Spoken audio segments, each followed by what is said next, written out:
नमस्कार दोस्तों, आप देख रहे हैं लाइव न्यूज 99 मेरे साथ। आज हमें दिल्ली के जंतर मंतर पर, जहां पर नोएडा, दिल्ली एनसीआर और औद्योगिक क्षेत्र में मजदूरों पर बढ़ते दमन, गिरफ्तारियों और श्रम कानूनों के खिलाफ खुलेआम उल्लंघन के विरोध में आज 6 वाम दलों ने जंतर मंतर पर संयुक्त प्रदर्शन किया, जिसमें सभी लोग जगह जगह से आए हुए थे। मजदूरों को रिहा करो, चार लेबर कोड रद्द करो, चार लेबर कोड रद्द करो, ट्रेड यूनियन अधिकार बहाल करो, ट्रेड यूनियन अधिकार बहाल करो।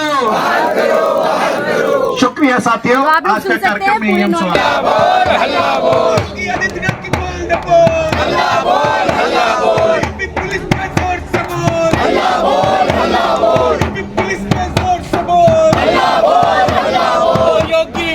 मुर्दाबाद मुर्दाबाद मुर्दाबाद, यूपी पुलिस मुर्दाबाद मुर्दाबाद मुर्दाबाद, यूपी पुलिस मुर्दाबाद मुर्दाबाद मुर्दाबाद। मजदूरों पे दमन बंद करो, बंद करो, बंद करो। कॉर्पोरेट की दलाली बंद करो, बंद करो, बंद करो। कॉर्पोरेट की दलाली बंद करो, बंद करो, बंद करो। अंबानी अडानी की दलाली बंद करो, बंद करो, बंद करो। और न्यूनतम वेतन लागू करो, लागू करो, लागू करो। और न्यूनतम वेतन लागू करो, लागू करो, लागू करो।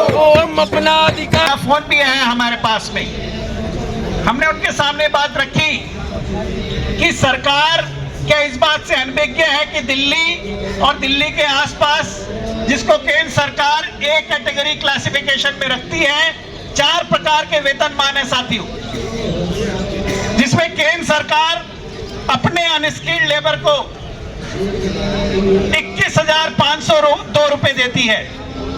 वो इसी शहर में रहता है, यहीं पे जीवन यापन करता है।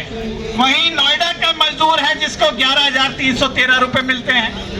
वहीं हरियाणा का मजदूर लगभग 12 साढ़े 12,000 रुपए को तनख्वाह, और दिल्ली के मजदूर को 18,456।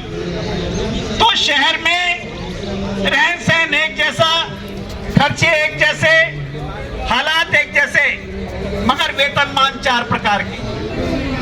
ऐसा क्यों है? साथ ही साथ हम ये भी कहना चाहेंगे कि इस पूरे क्षेत्र में 2014 से, जब से केंद्र में बीजेपी की, मोदी की, एनडीए की सरकार आई है, 12 साल से उत्तर प्रदेश के अंदर कोई वेज बोर्ड का गठन नहीं किया गया। दिल्ली के अंदर 8 साल से कोई वेज बोर्ड का गठन नहीं है, दिल्ली में भी बीजेपी की सरकार है। और हरियाणा के अंदर भी 8 साल से कोई वेज बोर्ड का गठन नहीं। इसका मतलब सरकार एक खासा मॉडल प्रस्तुत करना चाहती है कि जिसको वो विकास का मॉडल दिखा रहे हैं, जिसको ये दिखा रहे हैं कि हम विश्व गुरु बन गए हैं, वो विश्व गुरु की उनकी परिभाषा, उनकी समझ ये है कि पूंजी तो बढ़ती रहे मगर मजदूर की मजदूरी जो है लगातार घटती रहे। तो उसने एक ऐसा जलजिला, एक तूफान ऐसा मजदूरों के अंदर पैदा किया जिससे वो हालात बने जिसको सभी लोगों ने देखा नोएडा के अंदर। और उसके बाद भारी दमन, नोएडा, गौतम बुद्ध नगर के आसपास के जिलों से पुलिस को बड़ी संख्या में उत्तर प्रदेश की सरकार ने डिप्लॉय किया। सैकड़ों की संख्या में गिरफ्तारी हुई, नजरबंद किया गया। कई साथी हमारे, में बाद में बताऊंगा, उनको 12-12, 13-13 दिन नजरबंद करके रखा गया है घरों के ऊपर, जिससे कि मजदूरों को, जो ट्रेड यूनियन के नेतृत्व है, उसके द्वारा कोई दिशा निर्देश न मिल सके, उनके साथ कोई संवाद स्थापित ना हो।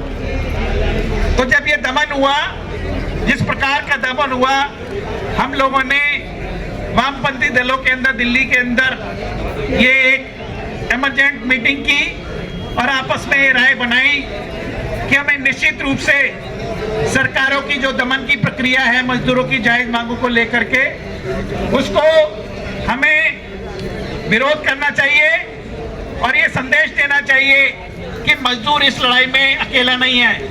ये जो कम्युनिस्ट पार्टियों का लाल झंडा है, मजदूरों का यदि दमन होगा तो ये लाल झंडा सबसे आगे बढ़ करके उसका मुकाबला करेगा। तो इसी समझ के आधार पर हमने दिल्ली जंतर मंतर केंद्र सरकार के समक्ष आज यहाँ पर धरने का आयोजन किया है, प्रदर्शन का आयोजन किया है, जिसके अंदर हम लोग हिंदुस्तान के, भारत के प्रधानमंत्री, गृह मंत्री और श्रम मंत्री तीनों को संयुक्त रूप से सारी लेफ्ट पार्टीज मिलकर के आज ज्ञापन सौंपेंगे। और उसमें हमारी सबसे पहली मांग ये है कि निर्दोष मजदूर जो जायज मांगों को लेकर के सड़कों पे उतरा था, उसकी रिहाई होनी चाहिए।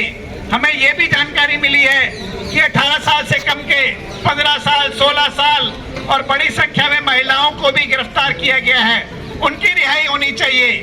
जल्दी से जल्दी पूरे दिल्ली एनसीआर के अंदर एक समान वेतन तय होना चाहिए और वो ट्रेड यूनियन की भी मांग है 26,000 की। तो महिलाओं के साथ में कार्यस्थल के ऊपर भेदभाव होता है, असमान वेतन दिया जाता है, पॉश कमेटियों का गठन नहीं है, सब मैं तुम्हें आजादी दूंगा। तो ये बिल्कुल ही अनपढ़ लोग हैं जिनका राष्ट्रीय आंदोलन से, स्वतंत्रता आंदोलन से कोई मतलब ही नहीं था, और आज वो हमको राष्ट्रवाद का पाठ पढ़ा रहे हैं। और उनका आज का जो राष्ट्रवाद है उसमें सिर्फ ये है कि सांप्रदायिकता फैलाओ, लोगों को आपस में लड़ाओ, महिलाओं का बहुत बुरी तरह से उत्पीड़न करो, महिलाओं के साथ जो हिंसा करने वाले लोग हैं उनको नेता बनाओ, उनके गले में हार माला पहना करके उनका महिमा मंडन कराओ और उनकी पूरी तरह से सुरक्षा जो है वो समाप्त कर दो। और अब पूरा हमला उनका गरीबों और मजदूरों के ऊपर है। तो हम लोगों को जो मजदूर आज इतना मतलब बहादुरी निष्ठा के साथ कारखानों से निकल करके, क्योंकि इन्होंने पहले तो यूनियनों को ये समाप्त करने का बहुत काम किया, आज आप एक यूनियन को रजिस्टर भी नहीं कर सकते हैं, उत्तर प्रदेश में तो बिल्कुल ही नहीं कर सकते हैं। तो यूनियनों को इन्होंने समाप्त किया ये सोच करके कि यूनियन नहीं रहेगी तो फिर मजदूर की लड़ाई भी समाप्त हो जाएगी। लेकिन हर चीज़ की हद होती है, और ये जब लोगों ने महसूस किया कि अब तो गैस का सिलेंडर भी नहीं मिल रहा है, अब हम उसमें नहीं जाना चाहते कि सिलेंडर के नाम पर कितना कितना धोखा उन्होंने हम सब लोगों के साथ किया है, महिलाओं के साथ किया है।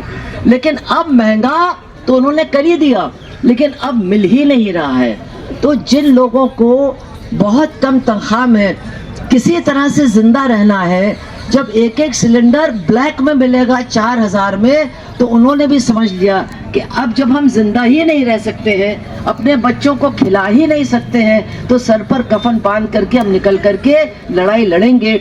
और मैं महिला समिति की तरफ से भी कहना चाहूँगी कि जो मजदूर के घर की महिलाएं हैं उन्होंने भी बड़ी बहादुरी दिखाई, और जो हमारे समाज में सबसे ज़्यादा शोषित महिला हैं, जो दूसरों के घरों में काम करने वाली महिलाएं हैं, उन्होंने भी बड़ी बहादुरी के साथ निकल करके कहा कि हमारा भी तुमको सोचना होगा, हमको भी जीने लायक वेतन देना होगा।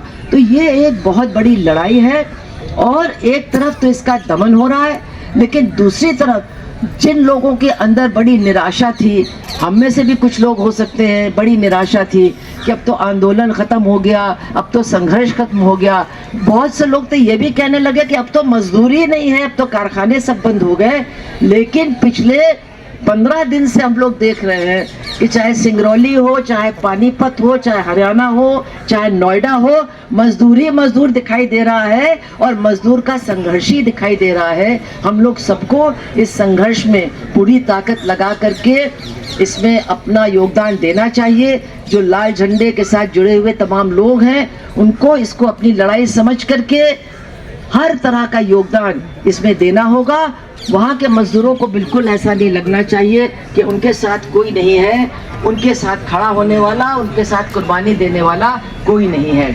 उनको हमें बताना होगा कि ये जो योगी मोदी की गुंडई की सरकार है, इसके खिलाफ हम लोग हैं, और आपकी लड़ाई ही इनके ताबूत में कील ठोकने वाली लड़ाई है, मजदूर वर्ग की लड़ाई है। हम उसका पूरा साथ देंगे, हम अंत तक आपके साथ खड़े रहेंगे। इतना ही कह करके मैं अपनी बात को समाप्त करती हूँ, और आप सबका बहुत बहुत धन्यवाद देती हूँ। इनकलाब जिंदाबाद, जिंदाबाद जिंदाबाद, मजदूर एकता जिंदाबाद, जिंदाबाद जिंदाबाद, मजदूर एकता।